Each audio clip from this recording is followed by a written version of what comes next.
Thank you for joining us for another power-packed message from Dr. Myles Munroe, provided by Munroe Global Incorporated and MunroeGlobal.com.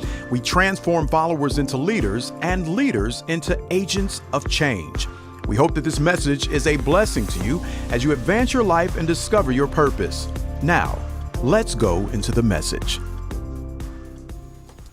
In this segment, I am going to be continuing on the subject of leaders in the kingdom, and we want to, in the day sessions, deal with attitudes, rediscovering the attitudes that create the leader inside of you, that separate you from followers.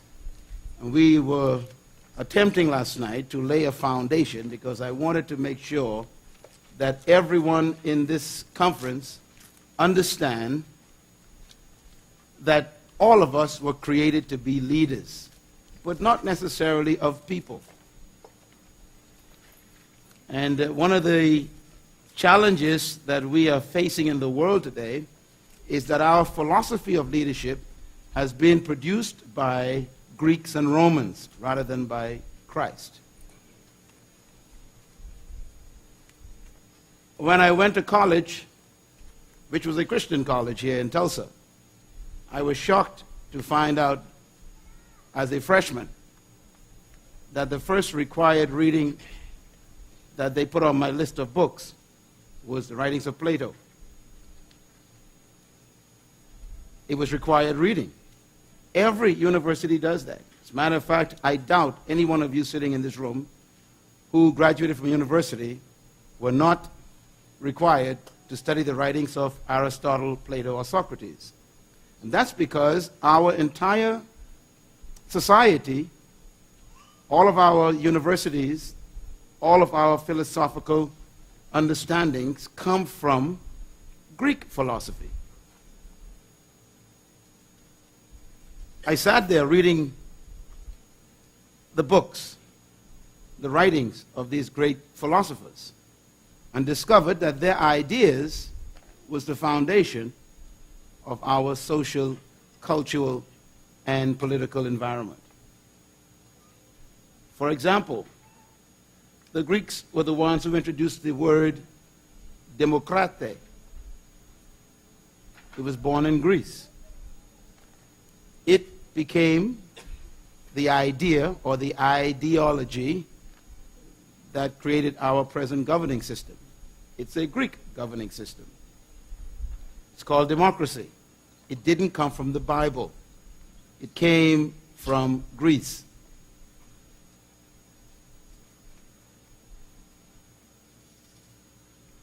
The Romans conquered the Greeks. And the Romans became the most powerful government on earth. They built an army that was so strong that no country in the known world at that time could defend themselves against Rome. Romans were interesting people. The Greeks were philosophers, but the Romans were utilitarians. And what that means is the Greek talked about it, the Romans applied it. The Romans did not destroy the Greek philosophy. They kept it. Matter of fact, they protected the libraries of the Greeks, and the Greeks' philosophy was adopted by the Romans and created their leadership philosophy. There are 5 specific principles of Greek philosophy concerning leadership that were adopted by the Romans. It's important to understand that the Romans still exist today. When Rome fell apart, it produced what we call Europe. Europe is Rome disintegrated.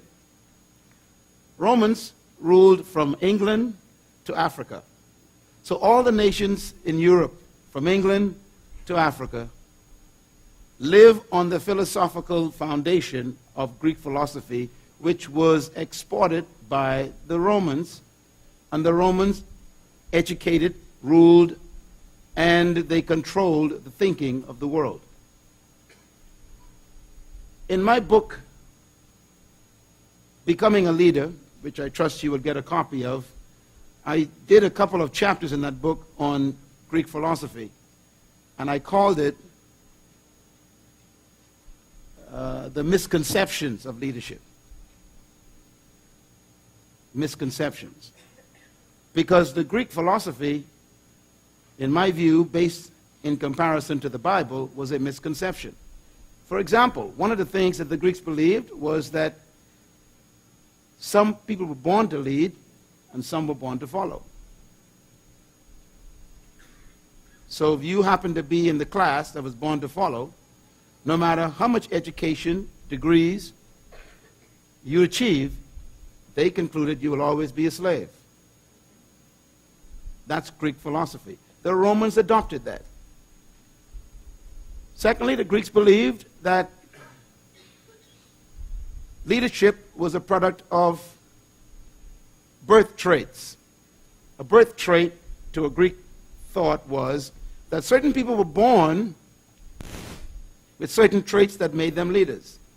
The rest of us who didn't have those traits were forever relegated to the masses of slaves. That was Greek philosophy. The Romans believed that. And that is why the Romans believed that certain people were born with certain traits, and they were the founders of what they call the Aryan race, which is a Roman term. Hitler adopted the same ideology. That's why he killed people. Because to him, they were not fully people. Well, keep in mind that Europe is Rome, disintegrated. So when the imperialist powers began to expand, even came to America, America was settled by Romans, disintegrated. That's why there was no problem to bring over slaves, because after all, they were not born with the traits. So people were then perceived as subhumans. The word sub means below. And so slavery was quite automatic and natural. After all, you were not born with the traits. And the traits of the Aryan race was blonde hair and blue eyes and a Roman nose. So if you didn't have fair skin, blue eyes, and blonde hair, you were automatically a subhuman. Therefore, you know there was no hope for me. And so for the American culture 200 years ago to perceive people from Africa as not fully human was natural. It was a Greek philosophy exported by the Romans, disintegrated into Europe. Am I clear? Jesus meant that philosophy in power when he came to earth 2,000 years ago. The Romans ruled the world when Jesus was born. Jesus Christ was therefore automatically considered a subhuman to a Roman. He was born under the law, the Bible says. Under the law. He was born in Palestine, a little town called Bethlehem. He grew up in Nazareth, a village with 1 street and 11 houses. So these people in Palestine were considered as subhumans. And that is why the Romans actually could control them, levy taxes on them, and also make them carry their shield and swords whenever they want to. After all, they were born to just serve the superior race. Jesus knew that the disciples were brought up in this conditioning. He knew that they were trained in that environment. So when he chose them, he knew that they were corrupted in their leadership perception. So one of the statements he made to them is one that hopefully we'll be able to discuss on our Wednesday. When they began to vie for leadership, they began to jockey for position. Because remember that Greek philosophy was that you were chosen by providence to be a leader. That was the Greek philosophy. In other words, the gods chose who would be leaders, and the gods chose who would be slaves. The Romans believed that. The Greeks believed that. And so Europe believes that. The disciples had a problem. They believed it too. And so one of the philosophies of Greek leadership perception also is that leadership is a result of charismatic personality. That's a Greek philosophy. Matter of fact, the word charisma actually means gifts of the gods, plural. Charisma is a Greek term. It meant those who were gifted by the gods. So if you were gifted by the gods, you were automatically in the leadership category. If you didn't have the gifts of the gods, then you were automatically a slave and subjugated. And that's where the development came for worshiping men. That was the height of humanism. As a matter of fact, the Greeks worshiped the human body as being the most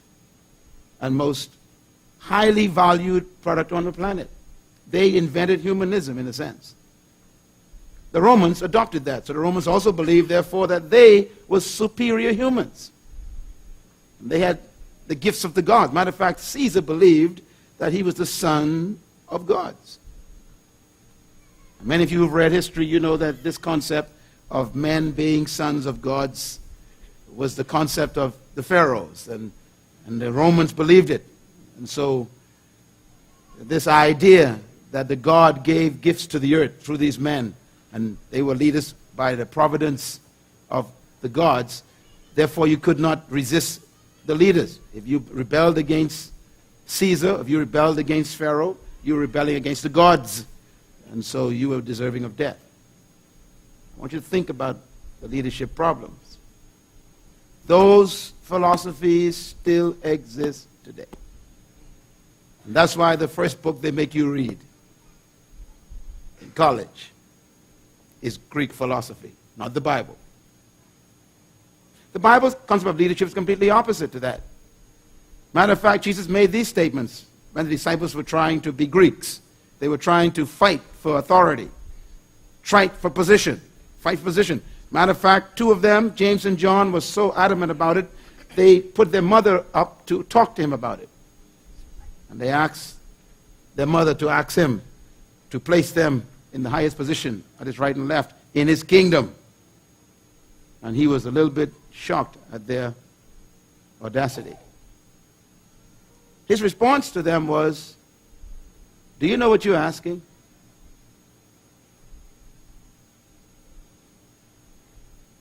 Very interesting question. I think everybody in this room would like to be promoted. All humans have a desire to be in charge. They don't tell you. They don't say it. That's why the 10 became angry, if you remember the story. They became angry not at the 2. Why? Not because they didn't want the positions. They were angry because they beat them to it. Every human being has a desire to be great. I repeat, every human being has a desire to be great. Many of them don't talk about it, but they think about it all day. You do. Because the desire for greatness is natural. Write that down, please. The desire for greatness is natural. Even a slave wants to be the master, but he doesn't talk about it. No one likes to be oppressed. No human.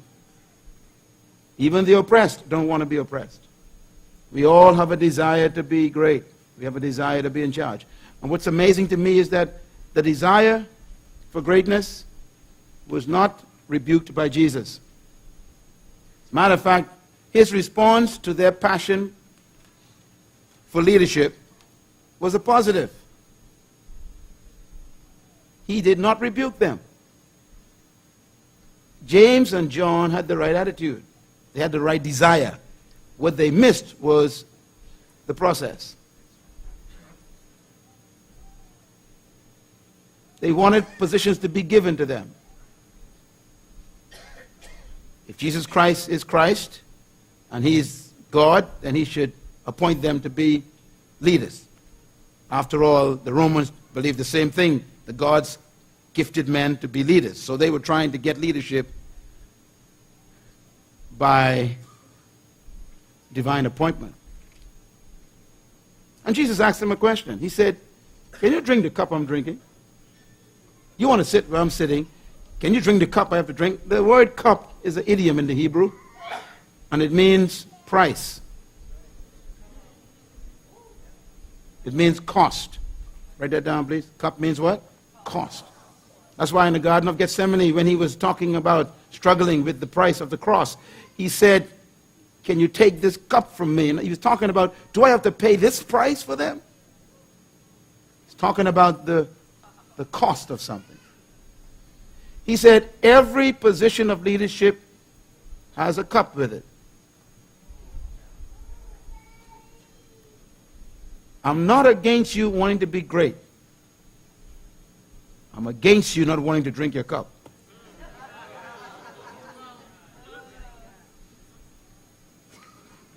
The average human being wants a shortcut to greatness.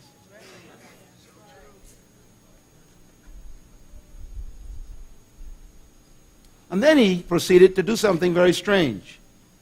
He then began a seminar on leadership. Because he realized that the other 12 were angry, the other 2 were misguided, and everybody wanted power. They wanted to be great. And so he made the statement. He says,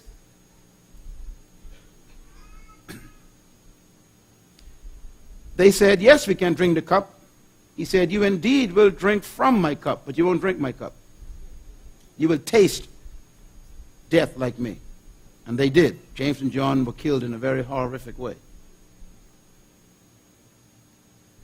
He said, but to sit on my right and my left is not mine to give. Let me tell you something that's very important.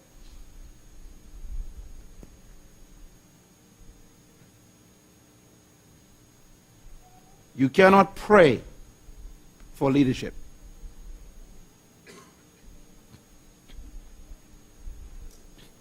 There is obviously a prayer that Jesus cannot answer. Let me repeat it again. He said, to sit on my right and my left is not mine to give. They were asking for what? Positions of leadership. You cannot pray for Jesus to give you a position of leadership. That's one prayer he said he cannot answer. I know you've been taught that Jesus can do anything. But according to Jesus, that's one thing he cannot do. He cannot give you the position of leadership that you are wanting. Very important. So no matter how you fast and pray for someone else's position, God can never give it to you. Why? He answers the next statement. He says, these positions belong to those for whom they have been prepared. That was his answer. In other words, there is a position for everybody in leadership. And no one can take your position. Hey, boy, say belong. Say it loud. Boy, what a beautiful word. Belong means no matter what they try to do, they can never be you, and they can never take your slot in God's leadership. Very important. He was destroying jealousy, competition, suspicion, fear, jockeying for position, scheming, the stuff that you do.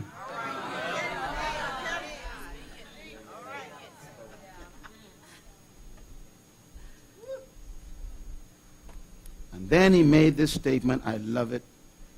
And I'm going to be writing a book next year on this entire project. He said, he who would be great. In other words, if you want to be great, let me tell you how. He did not rebuke their desire for greatness. Matter of fact, he liked it. To the point where he even showed them how to get it. This is a shock. You got to think about this. See, most of you have been taught by Christianity that you shouldn't desire to be great.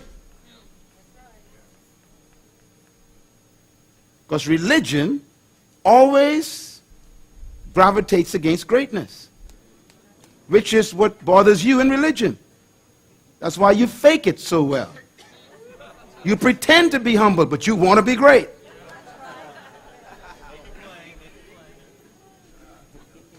And I've come to set you free from your false humility. It's okay to desire to be a leader. He loved their desire. Matter of fact, let me just give you all something that may shock you. Most of you feel that James and John had the wrong attitude. I disagree with you, because Jesus disagrees with you. If you study his relationship with his team, the three that he chose to be close to him, the three that he showed his secrets to, the three he kept with him and no one else was with him, the three he took to private environments, was the three who always spoke up, wanted power. He loved it. And he went as far as to show them how to get it. He said, if you want to be great, here's how. And he told them a secret. He said, if you want to be great, you must become the servant of all the others and become the slave of all the others. He says, because you know that the Romans, the heathens, the world, their leadership system is that they lord it over one another. And they make people benefactors. It shall not be so among you. He was separating the philosophy of the world's leadership concept from the kingdom leadership concept. He said, in the world, they lord it over one another. Everybody say lord it. Lord. Write the word Lord down, please. L-O-R-D. Now here's the word means. It means owner. They like to treat people as if they are their property. Don't feel bad. It exists in the church. Some pastors are really Romans.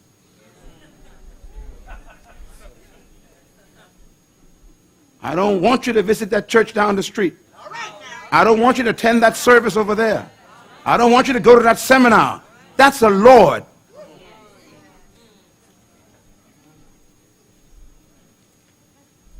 Peter learned the lesson from Jesus that day. Because if you read the book of 1 Peter, when he was talking about pastors, he said, pastors, do not lord it over God's flock. They are not your property. If they want to leave, they could leave. Uh-oh.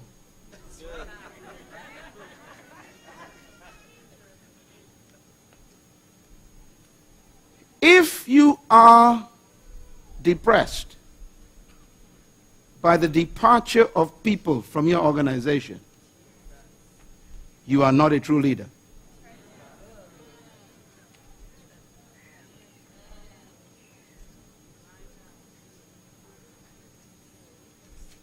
Because leadership has nothing to do with people.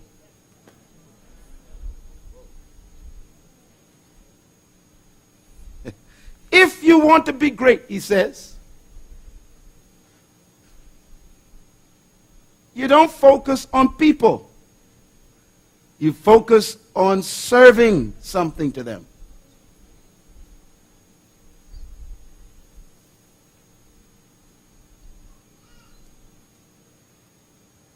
Greatness, therefore, is finding what you were born to serve the world. It's that simple. It's that difficult. I repeat, greatness, leadership is found when you discover what you were born to serve the world. It has nothing to do with title, nothing to do with dress, nothing to do with accolades.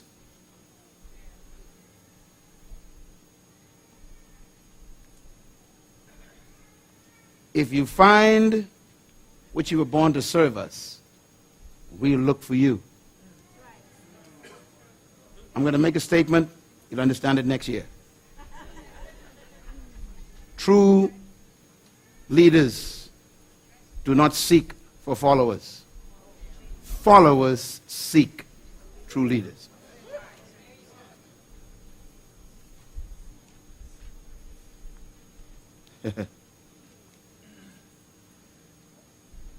And so he rebuked the philosophy that day. He didn't rebuke the desire for greatness. He showed them how to become great.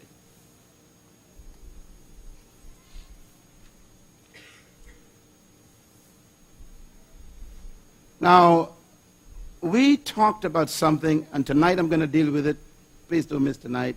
We won't be as long as we were last night because I want to lay a foundation. But tonight, do not miss tonight.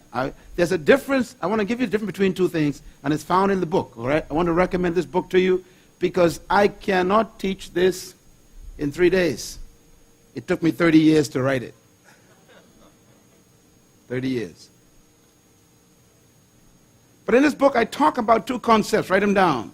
The leadership spirit, that's number one. And then the second concept is the spirit of leadership. The leadership spirit and the spirit of leadership. These are two different components. The leadership spirit is what we dealt with last night, and that is what you were born with. Every human being, 6.8 billion of us on planet Earth, were born with the leadership spirit. The problem is it's buried under Greek philosophy. Every time, for example, this church would call a leadership meeting, only certain people show up. The majority stay home because they believe that's not for me. That's Greek philosophy controlling them.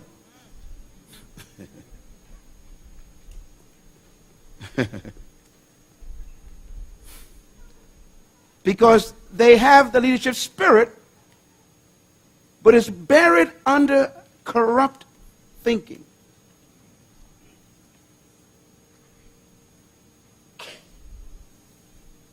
And so what I have to do, and this book is about it. This book is not about the leadership spirit, even though it explains it in 2 chapters. It's about the spirit of leadership. The leadership spirit, let me simplify it, is the nature of God that you were born with, which is a spirit of dominion. You were created to rule, to dominate, to control, to manage, to lead. That's why you want to be in charge. You were created for that. The dominion desire is natural in every human. That's why you hate to owe people money. Because the lender is always in charge of the borrower. And you don't like to be oppressed by anybody. That's why you hate to have bills and debt. Am I right about this? Every human being hates to be indebted to another human. Why? Because it gravitates against their natural desire. That's why you get sick when you owe people money. You become depressed. Your blood pressure has problems. Stress kicks in. And now your body begins to deteriorate with all kinds of diseases, including cancer. Because you're not built to be oppressed. Yeah. That's why you want to be rich. Don't lie to me and don't be false humility. Every single one of you in this auditorium and watching this program, every single one of you want to be rich. Am I right? Say yes. Yes. But you don't want to be rich for the sake of wealth. That's right. No. Right. Your desire for wealth is so that you could control circumstances. I talk about it in this book. The desire for resources is to dominate your environment. You want to control where you live, what you eat, what you wear, where you fly, who you marry, what you put on, what you drive. You want to control how long you go out, when you come back, whether you work or not, don't feel like working. You just want to control life. Am I right about it?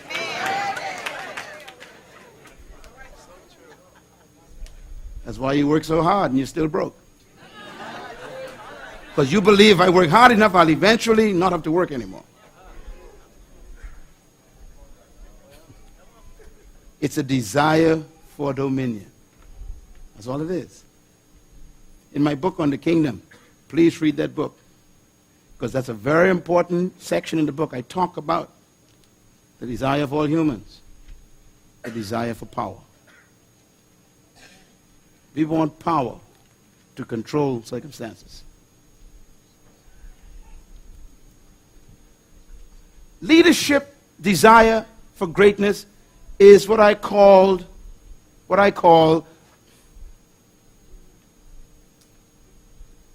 the leadership spirit. What's lacking is the spirit of leadership. And so let me talk a little bit about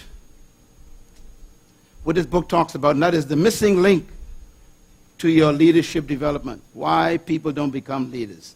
Say that with me. Why people don't become. See, the Romans have done a good job. They've made you accept second-class citizenship. You are afraid to desire greatness. And religion actually reinforces it. That's why I hate religion. Jesus didn't tell the disciples, you shouldn't desire greatness, James. That's rude. John, I'm ashamed of you. You want to be great. Why don't you be humble, lowly at my feet? Sinner saved by grace.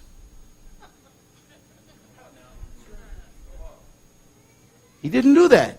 He said, hey guys, if you want to be great, here's how. Find your gift and serve it to the world. I'm talking something deep here. Servant leadership is not lowering yourself to other people's desires. Servant leadership is a lofty thing. It is serving yourself to the world. But first you got to discover yourself. Your gift is the key to your leadership.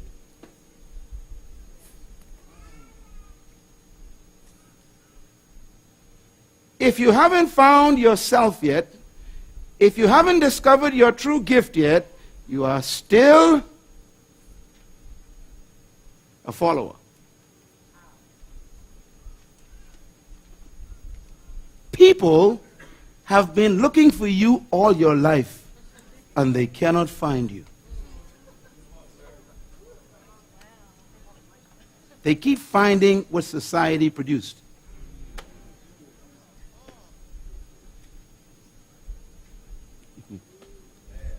People are really not looking for you. They are looking for your gift.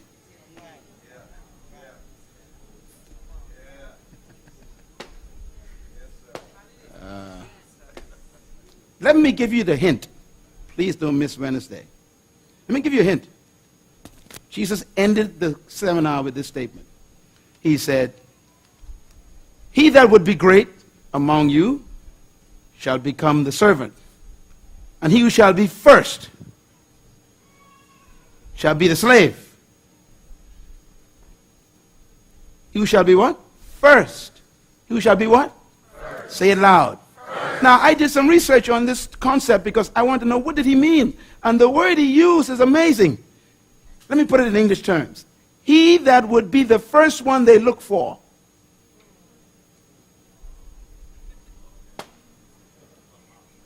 Is the one who is the slave.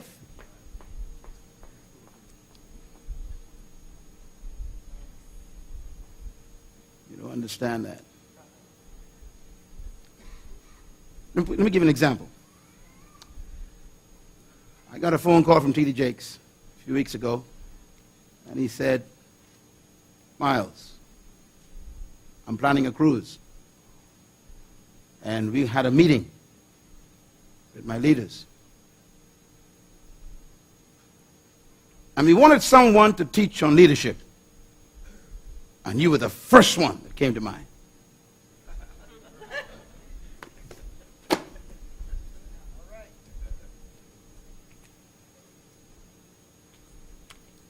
Do they think of you first when they want something done?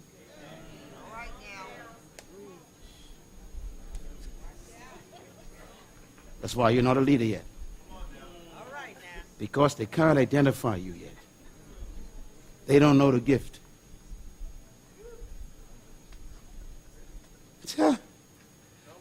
Every one of you is great, but it's buried under cultural graveyards.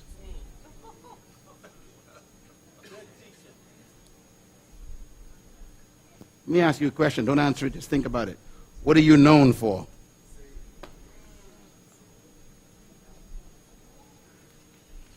Here's how he ended the seminar. He says, for even the Son of Man did not come to be served, but to serve, read my lips, himself as a ransom. Leadership is finding yourself and then serving it to the world. What makes Tiger Woods a leader? He never looked for followers. Check him out. And when he was playing last month, by the thousands they went to that place and they kept walking up and down the green. Thousands. This little fella even ain't 30 years old yet. They keep walking up and down. Why? The guy is leading. I came from London yesterday, and the airport has pictures everywhere over London's airport. I went to South Africa, stepped into the Cape Town airport. His pictures all over Cape Town airport. He even ain't 30 yet. How old are you and they can't find you? He never sought leadership. He never took a course in leadership. He never got a course in MBA or master's in leadership or management. The guy simply found a gift.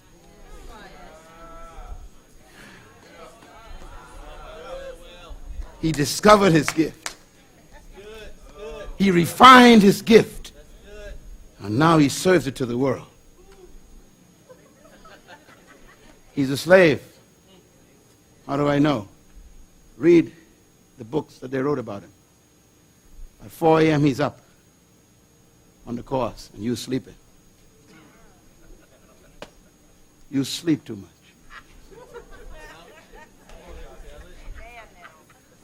By the time you show up on the course to watch him, he already played a whole day's worth of golf.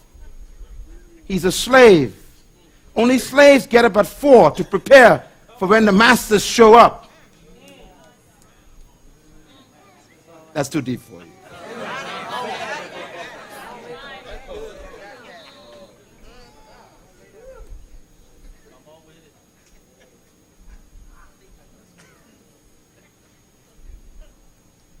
You cannot be successful and have 8 hours of sleep.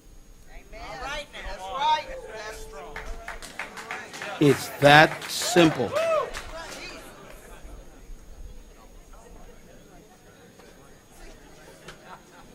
Michael Jordan never took a course in leadership. Never took a course in leadership management, trying to rule people. He never sought followers. Found a gift. Developed his gift. Read his book. He was up at 5 a.m. before school. High school. In a gym by himself, shooting 300 balls before he ate breakfast. He was sleeping. He's a slave.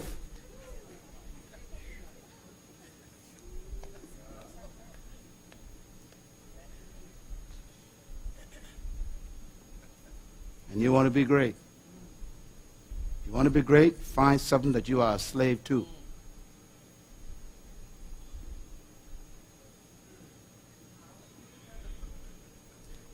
You don't want to know my story. 4 hours a night. That's it. I hate sunsets. Why? I got too much work to do. All right now. And you can't wait to go home. Most people are so committed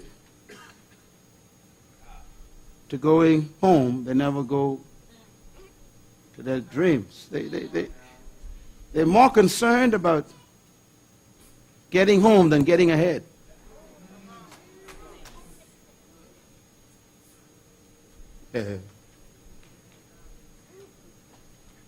Spirit of leadership. Spirit of leadership has to do with the attitude. The leadership spirit has to do with the nature. You have the nature, but you're missing the attitude. I'm going to deal with 10 attitudes this week, briefly. Matter of fact, each attitude is a chapter in the book. I'm going to talk about them in 2 days. That's how much you don't know about them. And these attitudes are what separates the follower from the leader, or leader from the follower. And your job is to cultivate those attitudes. You are sitting in the chair of a great person right now. The problem is you haven't connected the mindset with the nature.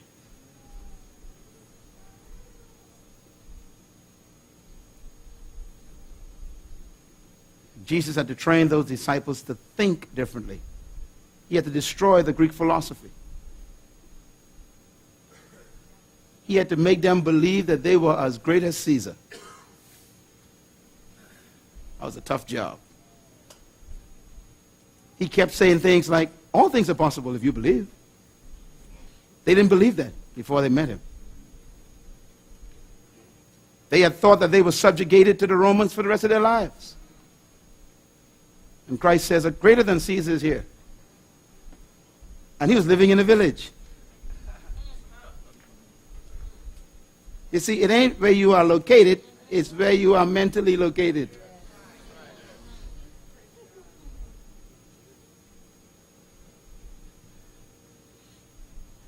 The attitude is what makes a difference. Let me give you some thoughts. You can pick up after this tomorrow. The difference between a leader and a follower is attitude. Write fast, please. The difference between a follower and a leader is what? Attitude. That's all. Attitude. I know this may sound simple, but it's not. I wasn't born the way I think right now. I wasn't born this way. I had to go through a mental conversion. I was born into a family of 11 kids in a small island where I still live. I was an island-minded boy. 7 miles wide, 21 miles long. That was my home. And I was born on the poor side of the island.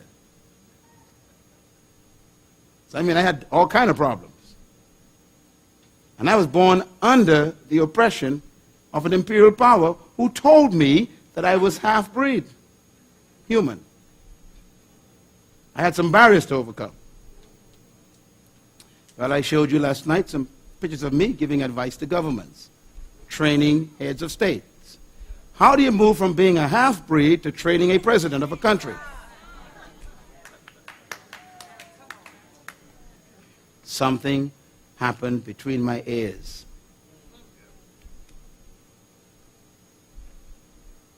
What's holding you back right now from greatness is attitude. Attitude is more important than a degree from college. Nothing is worse than a PhD with a bad attitude.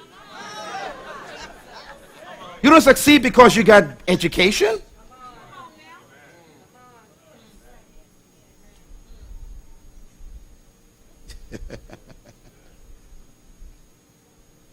Write this down.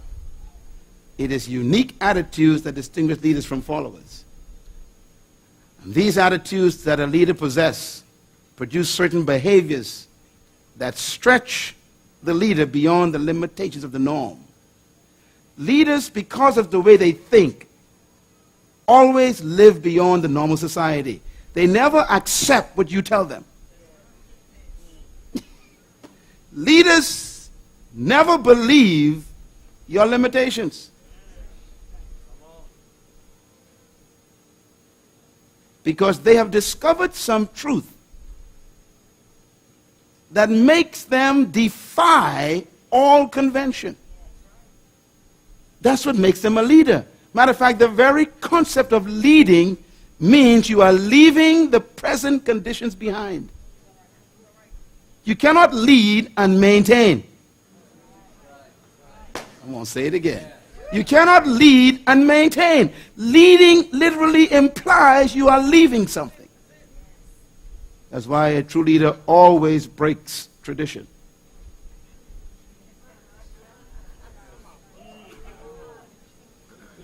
Because tradition is the graveyard of the hopeless.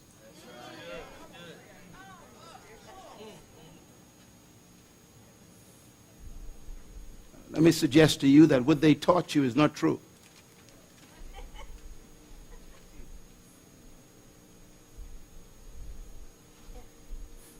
Everybody say attitude.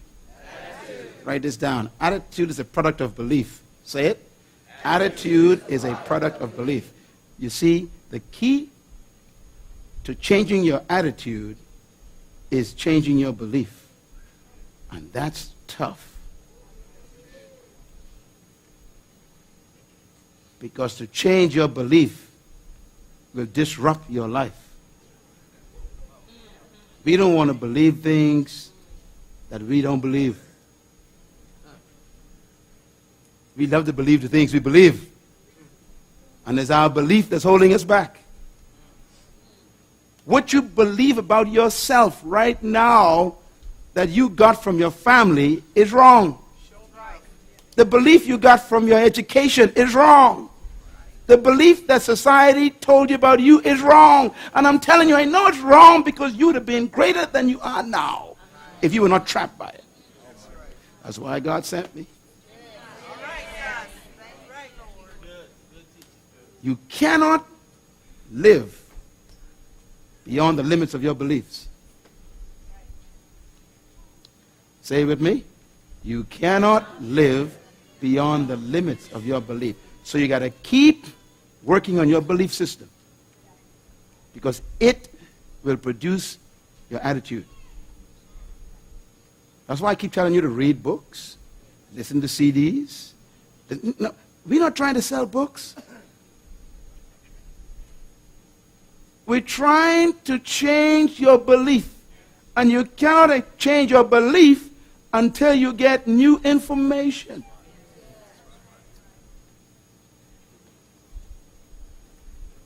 Everybody say belief. Write the word belief down. Let me just deal with that for a second, then we'll have to wrap up. I just gotten started, but we got to go. Everybody say belief. Okay, you got it down? Belief? You got it? Belief, okay. The word belief, I want you to write the word that Jesus used, okay? In the Greek, it's the word P-I-S-T-I-S.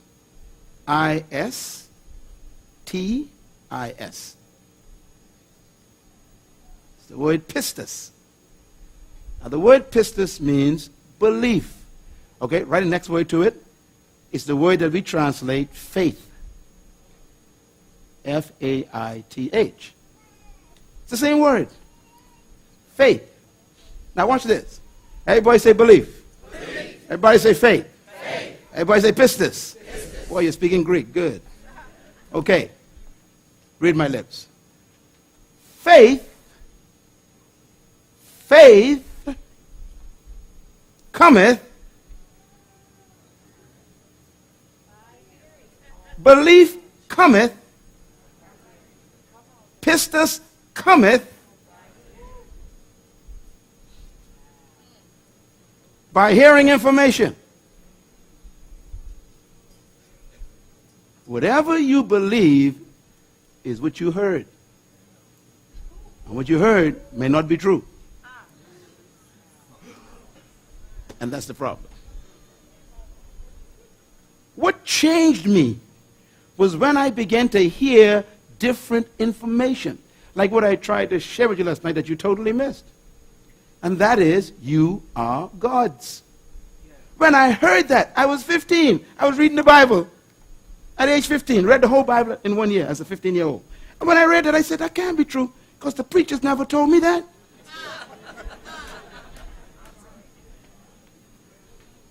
I say that you are God's and you are children of the Most High. Psalm 82, verse 6. I said, my God, you put me in your class, and the British put me in subhuman class. Now I got to believe one or the other. 15 years old. And so the new information attacked my belief. And it won. And my attitude changed immediately. I went from a D student to an A student by one sentence. I was no longer under the tutelage of my teachers, because they were from other countries. They didn't believe in me. You don't understand how deep belief is. See, you cannot live beyond the limitations of your belief. And so what's keeping you back from becoming the great leader you were born to be is that you don't believe the truth about you yet. Everybody say attitude. Attitude. Write this down. Your life is what you think it should be.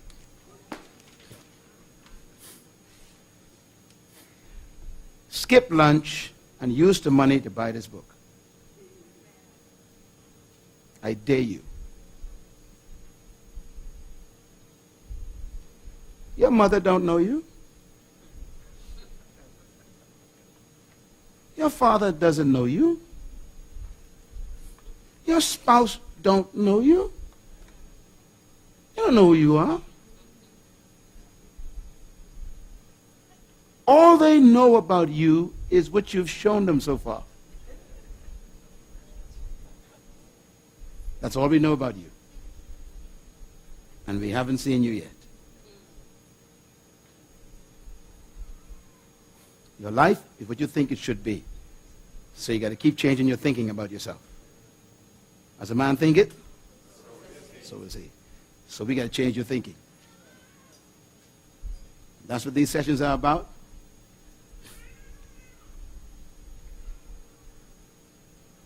True leadership is not a technique, not a method, not a science. It's an attitude. You can take all the courses in the world in leadership and still be a follower. Companies spend billions of dollars every year and send people to all kinds of seminars, and they come back still following. Because you cannot really learn leadership. You have to discover leadership. You read all those positive thinking books and you're still broke. Am I right about it? You read all the 7 habits and all the 8 habits, all the 9 habits, and you still ain't got nothing going on. Because you see, it happens only when you have a connection with a belief system that changes your belief system. And that's how deep we're dealing in this conference. What makes your attitude change? Your leadership attitude comes alive when you and I become aware of our true nature. And that's what happened to me. And I'm hoping it's going to happen to you before this conference is finished, that you would be introduced to yourself.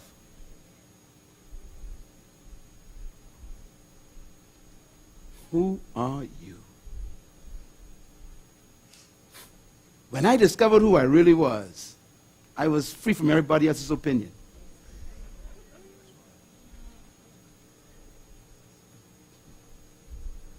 Most of us are prisoners of people's opinions, including our families. You need deliverance. Some of you are so into deliverance. Deliverance from demons, deliverance from darkness. No, you need deliverance from people. Their opinions.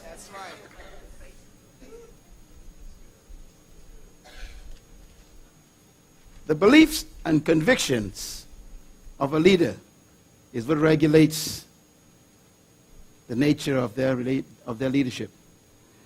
When their beliefs and convictions become lined up with God's beliefs and convictions of them, then suddenly a leader is born. My prayer is that in this series, the next few days, you will be encountering the truth about yourself that changes your mind about you. That's my hope. You are a great man, and no one knows it yet. You are a great woman, and no one knows you yet. And the world is waiting to eat from you. The Bible never says a man's education will make room for him in the world.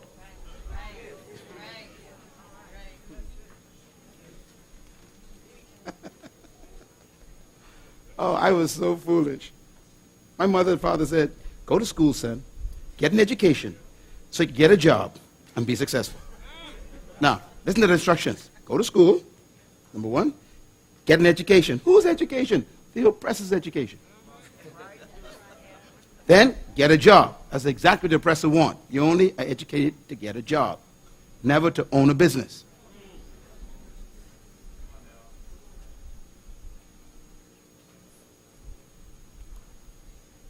I was talking to my son last week.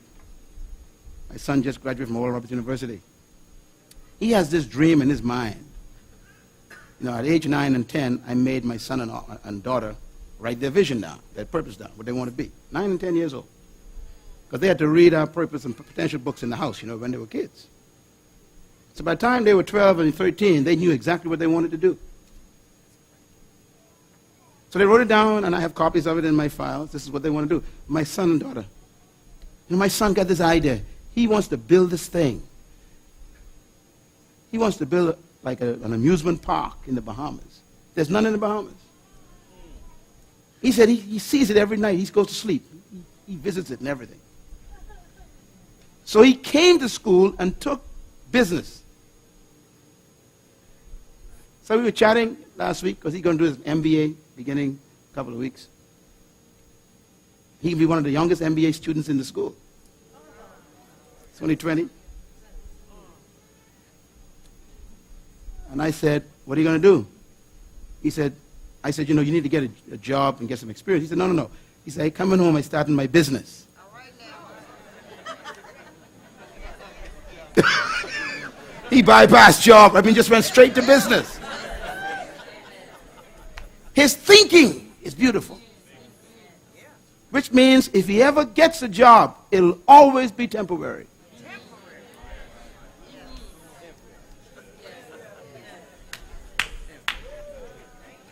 Write this down. Don't look for employment. Seek deployment.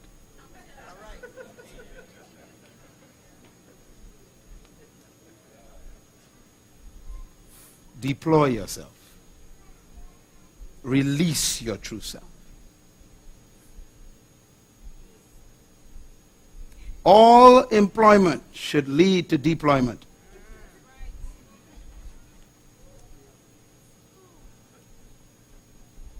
You're just glad to have a job. What a way to die. You live for retirement. You pray for pension. What a depressing life.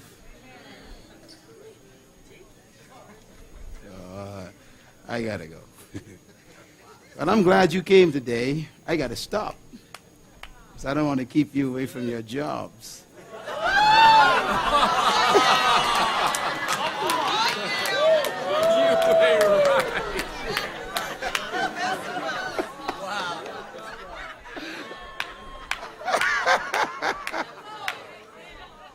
So I'm going to pray for you to go back to your employment. Hopefully by Wednesday, you'll be thinking about what? Deployment. Praise God. Thank you once again for listening to this message, as we hope that it has been a blessing to you. Our goal is to show you new paths and opportunities so that you can discover your purpose. It is your love, support, and partnership that makes Munroe Global possible. Please visit us online at www.munroeglobal.com for more product, partnership, or to join us at one of our live events around the world.